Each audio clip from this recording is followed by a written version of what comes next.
Hello and welcome to the second lecture of 11th week. Here today we are going to discuss on Kyoto Protocol.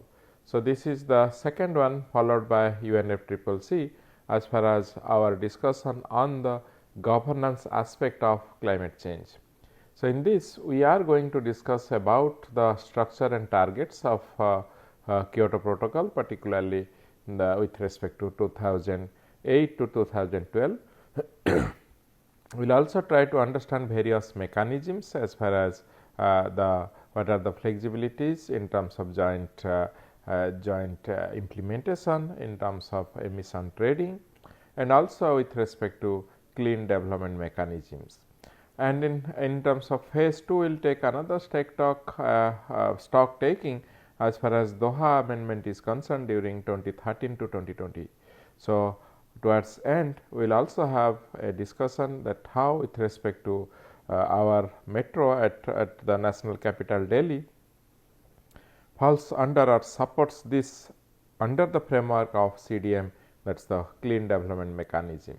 So, the first point, look at this the architecture as far as the Kyoto Protocol is concerned. Friends, we all know it very well that Kyoto Protocol is the world's first legally binding international treaty with quantified greenhouse gas emission reduction targets for developed countries that were adopted on 11 December 1997 at COP3 in Kyoto, Japan, and it entered into force on 16 February 2005.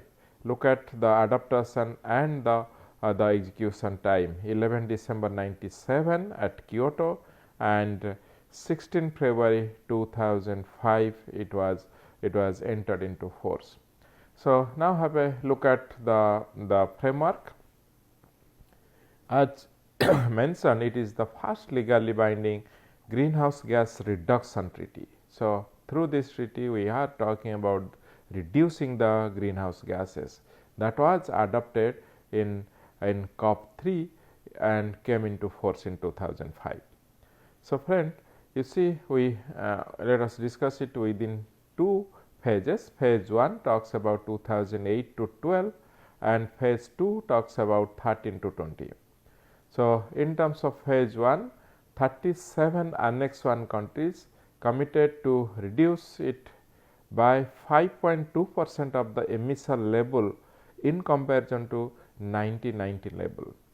Phase 2, when they met at Doha, they discussed that it should be it should be 18% reduction as far as in comparison to 1990 emission level. So, this was two important things as far as the phase 1 2008 to 12, phase 2 2013 to 20 is concerned, 5.2% and 18% reduction to the level of 1990, which is considered as the or which has been taken as the benchmark year as far as the greenhouse gas reduction comparison is concerned.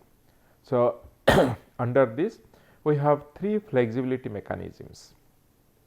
The first one is ET, emission trading, second one is joint implementation JI, and the third one is CDM, clean development mechanism. So, in terms of ET, it allows surplus trade allowances between the Annex 1 countries. So, we have a list of Annex 1 countries and non-Annex 1 countries. So, in terms of Annex 1 countries, mostly who have mostly the developed countries and having technological know-how, all these things falls, they are under the Annex 1, and rest of the countries who have ratified this treaty fall under the non-Annex 1 countries. So, rich nations fund in other Annex 1 countries, and as far as the joint implementation is concerned, and as far as CDM is concerned, clean development mechanism, here we fund the project. So, first time a kind of business architecture also entered into this through CDM. So, the projects are funded in developing countries, and we earn some certificate in terms of how much emission has been reduced. So, we call it certified emission reductions, so are abbreviated as CER. And we have 6 greenhouse gases are covered. So, first 3, as we all know, are now called as the WMG, well mixed greenhouse gases, carbon dioxide, methane and nitrous oxide, and apart from that we have 3 important other gases that are emitted from refrigerators or air conditioners, the HFCs, hydrofluorocarbons, the PFCs and the SF6. So, these are we measure all these gases, all these 6 gases including carbon dioxide. So, carbon dioxide is measured, and all rest of the gases we measure in terms of their equivalent as far as their global warming potential is concerned. And the base year, as I have mentioned, that it is always compared to the base year emission of 1990. And the towards end we have 3 points to mention here, that phase 1 largely met, but partly due to recession, whatever commitment was there, it was largely met, but because of recession somewhere some gap is there. In 2011, Canada withdrew this before compliance check. So, Canada ratified earlier, but in 2011 before the Copenhagen Accord, Canada withdrew from this treaty, from this ratification as a member nation. United States of America never ratified this. So, that itself says that biggest emitter is absent. So, that is an unfortunate thing. So, the biggest emitter US has to be there on board, so that it makes sense. So, if the biggest emitter is absent, that means it does not make sense, it makes the sense is less. So, that is where need to work as far as US and Canada are concerned. Let us have a look at the picture, and there we will see that what do we mean by the Annex A, Annex B and all those things. So, you see in terms of Annex B parties with different colors, green, magenta and all this. So, we know that this is a map of the parties to the Kyoto Protocol. This was operationalized, it operationalized the UNFCCC's core principle of common but differentiated responsibilities and respective capabilities CBDRRC by placing binding obligations exclusively on developed Annex 1 countries, while exempting developing countries including China, India and Brazil. And now with respect to the impact. So, as far as the impact in terms of the emission trends and reduction inequality is concerned, the total carbon emission by country between 1997 and 2007. So, 10 years since Kyoto Protocol was signed, and within this period of 97 to 2007, the 1 year means 1 decade or 10 years gap, let us see what has happened, and in terms of the global emissions since 1997 till 2007, 97 to 2007. So, look at this. As far as the western part is concerned, in terms of US and Canada, the red filled circles, you can see there 64.166 and that is a 7% increase in terms of you say the country's annual carbon emission. And Canada, you can also see 6.18% increase. So, 64.160 is the total in terms of what you say million tons of CO2 equivalent.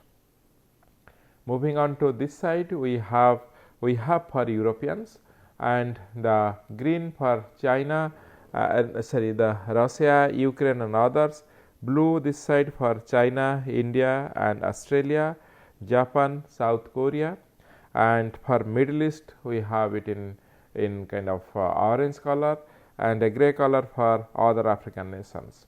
So, it clearly shows the picture. The picture clearly shows that the largest emitter is US, followed by China, followed by what you say Russia, and followed by Japan, then India. So, 1, 2, 3, 4 and 5. So, India is lying in the 5th position.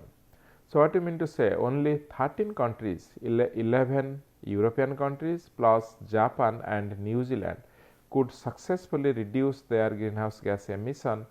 Out of this, more than half, that means 55% was achieved by just 2 parties, that means 33% by Germany and 22% by UK. So, you can see in terms of the reduction symbol, as far as the UK and Germany is concerned, in terms of the reduction symbol 6.281 and 9.487, this much of greenhouse gases or you say CO2 equivalent in terms of million tons have been reduced, whereas China it's up, and Japan also it is up, and India also it is up. So, you have arrow figures. This is a very fantastic way of representing how much in terms of quantity reduction and reduction in emission during the period of 1997 to 2007 as far as various nations are concerned.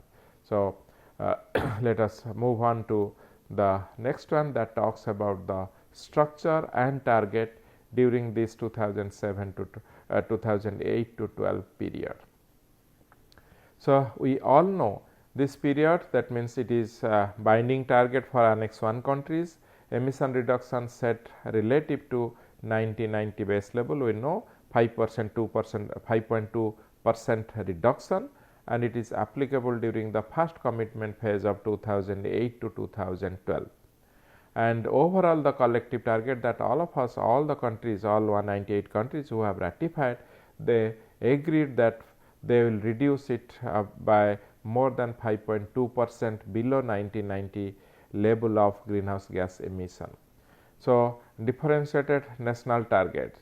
So, that itself led to differentiated national target, because from the previous graph it is very clear that if someone has very less, is emitting less, then he has, or that country has option to reduce less, or little bit pollute, or little bit emit in terms of development, in terms of achieve some of its development targets. So, in that context, European Union has been given target in terms of emitting, you can see -8% with respect to internal burden sharing.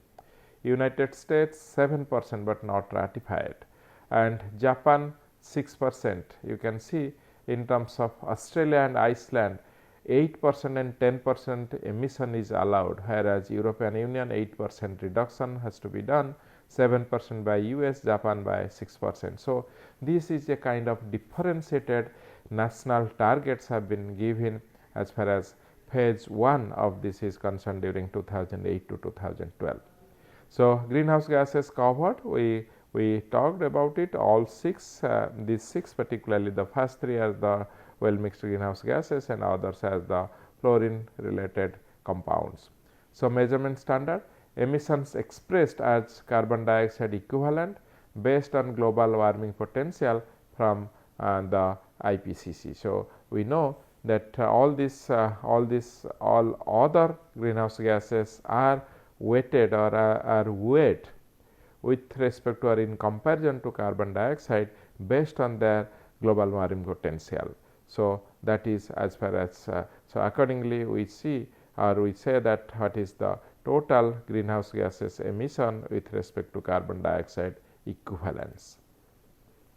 Let us move on to the mechanisms that are there under the Kyoto Protocol.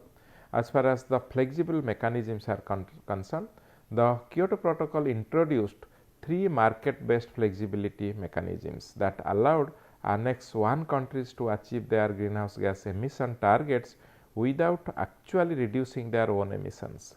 So, look at this, we have emission trading ET, joint implementation JI, and CDM, the clean development mechanism. We already discussed about this within the framework. Now, look at this, under ET we have the article 17 that talks about Annex 1 and Annex 1 countries, they will only do the business, and in terms of AU assigned acquired units in terms of how much of CR certified emission reduction you do. So, these are the surplus nation, they sell to the deficit nation. So, whatever you acquire, this amount of what you say units, or you say the assigned amount units AAUs you acquire in terms of certified emission reduction, and that once you acquire this, then you sell it to other nations where it is in deficit. So that's a kind of emission trading has been put under framework of emission trading within the article 7. Now, coming to joint implementation, article 6, in terms of Annex 1 funds projects in other Annex 1 nations, and whatever units is there, you call it the emission reduction units. So, these units mainly Eastern European means where it is mentioned. So, but we say it is the units in terms of emission reduction. As far as CDM is concerned, which is mentioned in article 12, Annex 1 funds the projects in non-Annex 1 countries. So, what I mean to say, the first two, emission trading and joint implementation, involves only Annex 1 countries within themselves, but the CDM, Clean Development Mechanism, under article 12 talks about the business between, or funding mechanism between the Annex 1 countries and the non-Annex 1 countries. So, here the units is certified emission reduction, whereas in terms of joint implementation, there the units were calculated in terms of ERUs, that means emission reduction units, whereas in terms of emission trading, it was calculated as AAU, that is assigned amount of units. So, look at these three differentiation. So, these flexible mechanisms include all this, and flexible mechanism are available to Annex 1 parties, making it possible for them to earn the carbon credits for activities other than decline in greenhouse gas emission. So, in terms of CDM, Clean Development Mechanism credit quality requirements, we have three criteria. The first one is the additionalities, second one is the real and measurable options, third one is the sustainable development. So, as far as the additionality is concerned, would not happen without a clean development mechanism. The real and measurable verified by third parties, as we know, DOE, and we will discuss later on in some class, in some lecture, about the protocol, how to come out with a document, PDD, project design document. There we have a provision of verifying our claims in terms of certified emission reduction by third party. Coming to the sustainable development, host country must conform. So, in terms of sustainable development, the host country on which it is implicable or implemented, that country must conform. So, supplementarity rule, mechanisms must be supplemental to domestic action, otherwise it cannot substitute entirely for domestic reduction. So, it has to be supplemented by action at the ground level, at the domestic level, at the local level, otherwise it cannot be fully implemented, or it cannot harvest its up to full strength. Then moving on to the next one is the flexible mechanism. As far as the ET, you say the emission trading. In terms of international emission trading, sometimes we put it under IET, and joint implementation article 6. So, as we just discussed in the previous slide, we will also reiterate here, each country as far as ET is concerned received an assigned amount of emissions measured in AAU, we mentioned, and as far as joint implementation is concerned, the host country gave up AAUs equivalent to the project's emission reduction. The investor country gained the ERU, so mostly in terms of the European Union countries. Now, look at the two depictions. One is on how an emission trading system works. Look at this. On this side you have the real greenhouse gas emission from emitter A. So, whatever excess of the greenhouse gas emission is purchased in terms of carbon credit, and that allocated greenhouse gas emission units are useful, and the emitter B who is emitting less, it is adjusted there or in terms of reduced greenhouse emission. So, that one is selling, and this the one which is emitting more is purchasing. So, in terms what is happening, it is like one industry, one emitter A is emitting more, emitter B is emitting less. So, in turn it is a kind of adjustment among two emitters, one is less, another is 2, and a kind of financial mechanism is involved there, but many more things are behind that. So, we will discuss about this later on. And as far as the Annex 1 host country and Annex 1 investor country is concerned, we can see the ERU, the emission reduction units, and how they are what you say traded.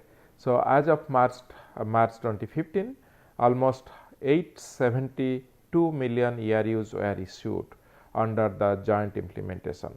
So, about 1/3 of all Kyoto offset credits fall under this. Moving on to the next component, as we already discussed in the framework, is the CDM. In Article 12, it allows the Annex 1, that means developed countries, to fund emission reduction projects in non-Annex 1 countries, those are mostly the developing countries, and earn the CRs, or you say the certified emission reduction. 1 CR per ton of carbon dioxide equivalent is reduced. So, 1 CR is per ton of carbon dioxide reduced. So, carbon dioxide equivalent. Now, look at the design and the connection. And on both sides of the CDM, we have the greenhouse gas emission reduction projects on left side, and either right side we have the carbon sink projects, and upper side we have the Annex 1 countries, particularly the developed countries, and lower side we have non-Annex 1 countries, the developing countries. So, in terms of CDM is concerned, the Annex 1 countries, they buy the certified emission reduction from the CDM projects based at developing countries. So, the low cost investment in developing countries, these Annex 1 countries, they invest in the developing countries. So, in terms of the non-Annex 1 countries, they earn the additional revenue by selling the certified emission reductions. So, plan and implement the CDM projects activity within their boundary. So, this arrangement you can see investment, revenues, and the certified emission reduction, which is negotiated between the Annex 1 and the non-Annex 1 countries.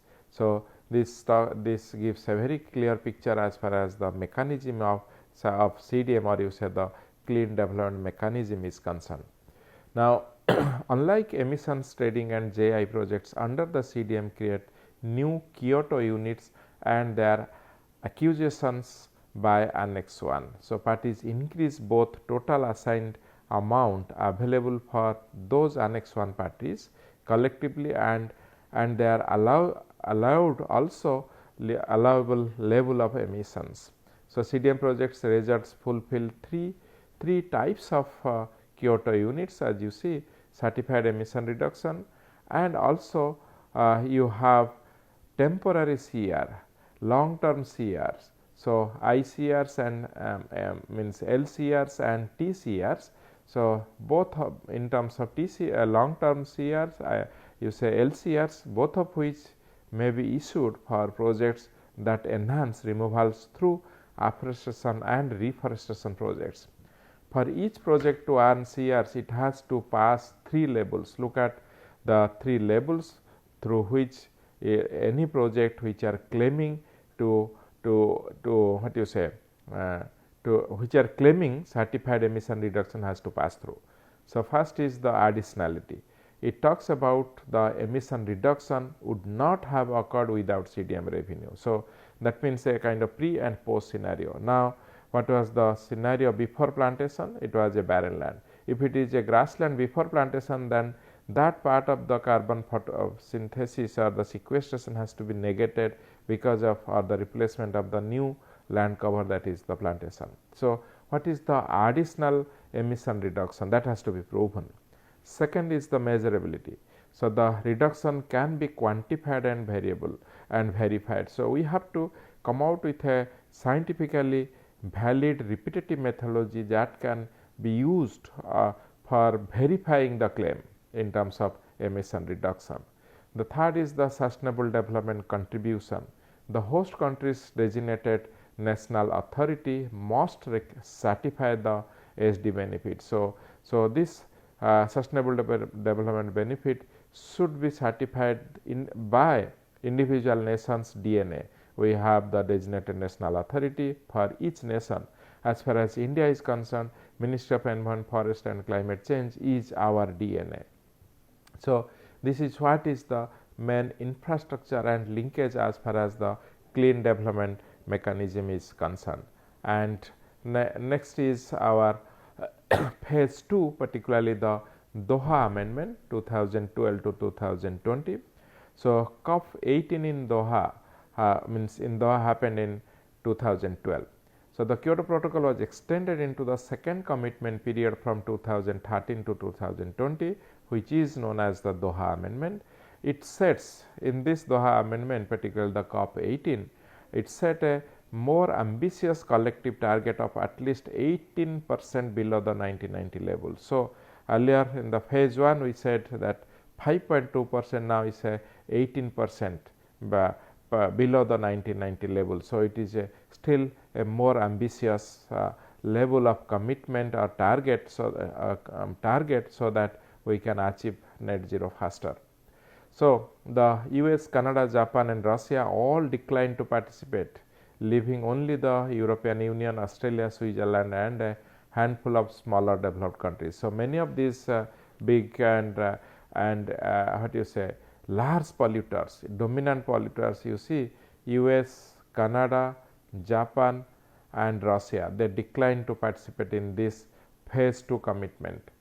So, the countries participating in phase 2 represented only about 15% of the global emissions. So, we can understand if 15% of them means the 15% global emission coming from those countries who have participated in this phase 2, then perhaps it makes less meaningful.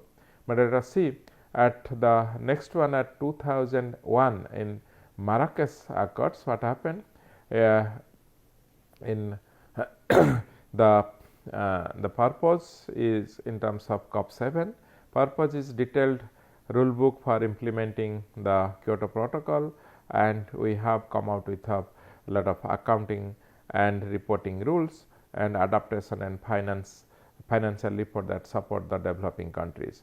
So, then the Delhi Metro, as far as India is concerned, as a case study, world's first railway carbon credit case study. So, you can see the Delhi Metro Railway Corporation DMRC is one of the CDM portfolio. So, world's first railway system to earn the CDM carbon credits. So, 5 registered projects are there, project 1, 2, 3, 4, 5. So, you can see project 1 is regenerative braking system. So, UNFCCC code 1351 registered in 2007 as far as the what you say claim is concerned, CDM carbon credit. Then coming to the project 2, that is the modal shift registered as UNFCCC code 4463 registered 2011. So, in terms of this, the mechanism in the modal shift is passengers shift from car, bus, taxis to metro. Methodology is ACM 016 and baseline is emission from the traditional modes if metro did not exist. So, that was the modal shift. In terms of the regenerative braking, let us see the mechanism is trains recover kinetic energy during braking. So, so that way it feedback to the grid system in terms of technology, bump radar, might track energy saving up to 30% per train. So, this baseline links to the grid electricity without recovery. So, these are the two important projects, project 1 and 2. Similarly, we have the CERs generated revenue and additional registered CDM projects in terms of 3 and 5 are rooftop solar power, water or you say the wastewater treatment, and the POA consultancy by Gujarat, Mumbai and others. So, we have several of these projects which are registered under are linked to this Delhi Metro Railway Corporation. So, the landmark is this and the revenue, but also we have mentioned. So, emission reduction by low greenhouse gas emitting vehicles called also called the regenerative braking project system. So, these two are very important examples as far as the Delhi Metro is concerned by the Indian nation. Now, let's see that these are the references what has been referred to prepare these slides. So, we conclude that the Kyoto Protocol marked the first legally binding greenhouse treaty in terms of 97 COP3. The phase 1 target 2008 to 2012 and 3 flexibility mechanisms, that is the emission trading joint implementation and the clean development mechanism. The phase 2 2012 to 2020 that extends the commitment up to 18% below 1990 level. So, this is as we discussed, only 15% of the emitters have ratified this. So, our Delhi Metro Corporation is one of the very important examples as far as the carbon credit is acquired under the CDM project, or you say the clean development mechanism project. Thank you very much.